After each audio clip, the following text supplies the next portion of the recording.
In a couple of other lectures, I pointed out what the number of textual variants are, which is somewhere in the range of about 400,000 variants for all of our New Testament manuscripts and versions and fathers of the New Testament. And I also gave another lecture in which I discussed the nature of these variants. Now, the nature of the variants I broke down into 4 different categories, but what's most important for us to consider here is that last category, those textual variants that are both meaningful and viable. By meaningful, we mean that it does change the meaning of the text to some degree, and viable means that it has a good possibility of representing the original text of the New Testament. That category constitutes far less than 1% of all New Testament textual variants. If there's about 400,000, that means that we're dealing with less than 4,000 textual variants, far less than 4,000 textual variants that are both meaningful and viable. And this is where all the debates about the significance of these variants comes in. So when someone hears that there's hundreds of thousands of textual variants for the New Testament manuscripts, often they make an equation between those variants and the original text to such a degree they say, we have no idea what the original New Testament actually taught. Both historians and people who are Christians, people of the faith, are obviously going to have some vested interest in this whole issue.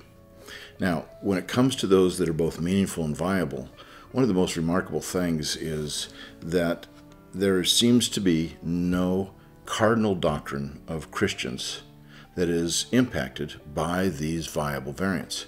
In other words, what is impacted are things that are more peripheral as to what their beliefs are.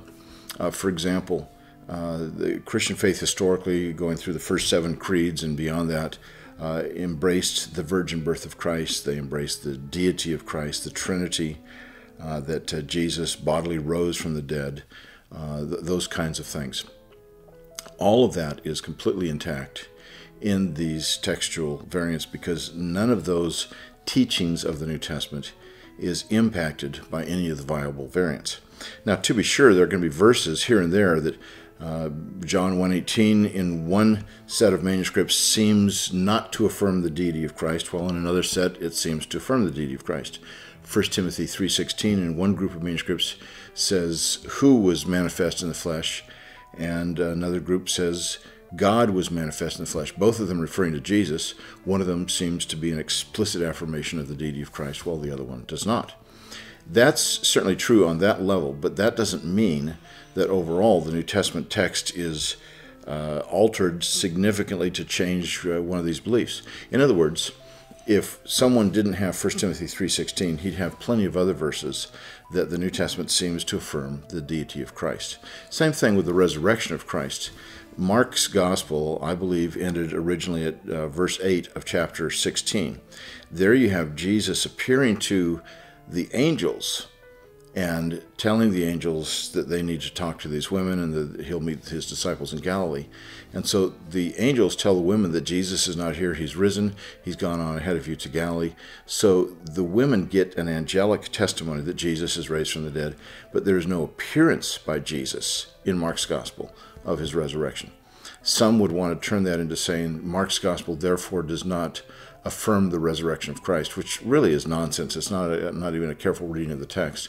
Mark's gospel, of course, affirms the deity of Christ, but the question is, does Mark have any appearances by the risen Christ to his disciples? And in the original form of Mark's gospel, I would say no, it does not. There are 2 passages in particular where there's quite a bit of emotional baggage attached to the text.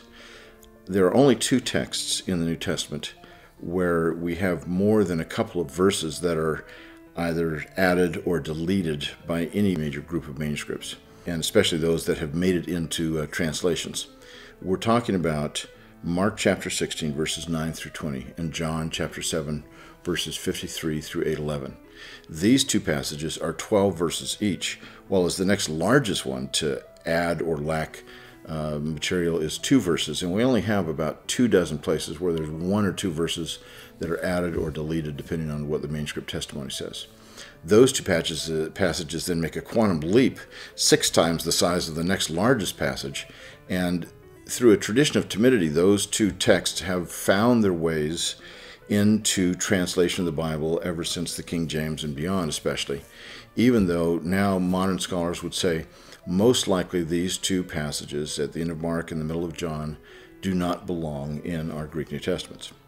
Now, if we get rid of the long ending of Mark's Gospel, where you have the disciples being told that they will be able to pick up snakes and not die if they get bit, they can drink poison and they won't die, there's other things, they'll be speaking in foreign tongues, this kind of thing. It looks as if, to some people, this means that this is a cardinal truth of the Christian faith, and if we get rid of that, we've got a problem.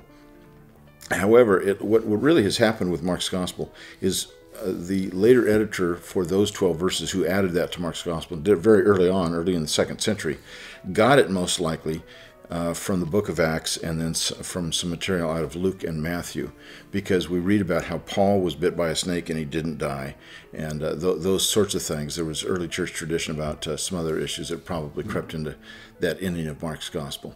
But there really is no essential Christian belief that's in those 12 verses that is at stake, that if you remove those verses, you lose it. If you keep those verses, you have it. And a careful reading of this is going to reveal that pretty plainly. What's interesting is that the story of the woman caught in adultery in John 8 is a passage that if you talk to the average group of Christians, they would say, if I had to choose between these two passages, Mark 16 and John 8, which one would you want to keep in the Bible and which one would you want to get rid of? Almost unanimously, they will say, I want the story of the woman caught in adultery in the Bible and Mark 16, 9 through 20 out. And the reason they do is because there's more emotional baggage attached to that.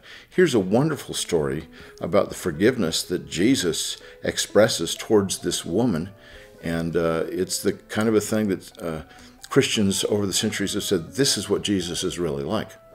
Now, the question I would raise there is, first of all, do we not see Jesus showing compassion and mercy and forgiveness elsewhere in the Gospels? Do we have to have this passage in order to see that? That's the first question I would ask. But the other question, which is a more important one, is this. When you actually compare the data externally and internally, that is the manuscripts, the ancient versions, the patristic writers, and then look at what's going on in terms of the language and the style and how that paragraph fits into the narrative of that gospel, what's interesting is that the long ending of Mark's Gospel emerges as having better credentials of authenticity than the story of the woman caught in adultery. Better credentials by far. And yet most scholars would say neither passage is authentic, but if they had to choose on the basis of the scholarly evidence, they would say far and away the story of the woman caught in adultery is going to have to get the hatchet. And I would call it my favorite passage that's not in the Bible, but it is nevertheless one that doesn't communicate anything that we don't already have in Scripture. So keep in mind that there's emotional baggage with a lot of these texts, and yet no essential belief of Christians is impacted by any of these viable variants. There's one other passage that has made the rounds in the last few years as a potential text that would affect orthopraxy, orthodoxy, at least in terms of how Christians practice their faith and their view of a certain issue. It's not an issue that is relevant to the cardinal beliefs that Christians would claim are in the Scriptures, but it is a very important issue to half the people in the church, namely women. In 1 Corinthians chapter 14, verses 34 and 35, Paul says, I don't permit a woman to speak in the church because women must keep silent. And then he goes on and says, this tradition we have in the other churches, and just as the law says, this is what women must do. Now, about 15 years ago, in 1995, a scholar discovered a very interesting phenomenon for that passage. He noticed that a very early manuscript from the 4th century, Codex Vaticanus, had 2 horizontal dots in the margin right above that text at verse 33. And what he discovered is that, at least as far as he was able to put this together, those double dots indicated that the scribe recognized a textual variant at the following section, the following 2 verses. And he surmised that that textual variant was that in some manuscripts known to the scribe in the 4th century, verses 34 and 35 were not part of the text of 1 Corinthians. Another scholar picked up on this, and some others, and there's been quite a bit of dialogue since on this whole discussion. There are some scholars today who would say, even though we have zero manuscript testimony to the effect that these two verses are athetized or excised from any copy of 1 Corinthians in existence, those two dots in the margin tell us that they must have been in some manuscripts in the 4th century. Then another scholar wrote back, a fellow by the name of Jeffrey Miller, and he wrote an article dealing with those double dots as well. And what he discovered was that they don't represent a textual variant for the verse before, but only for that line that it's dealing with. And he did a little bit of pushback on this original piece by Phil Payne. So there's been some really fascinating dialogue on this. And finally, Dr. Peter Head of Cambridge University in 2009 argued, regardless of what the dots mean, they aren't from the 4th century. They're from several centuries later, like the 15th century.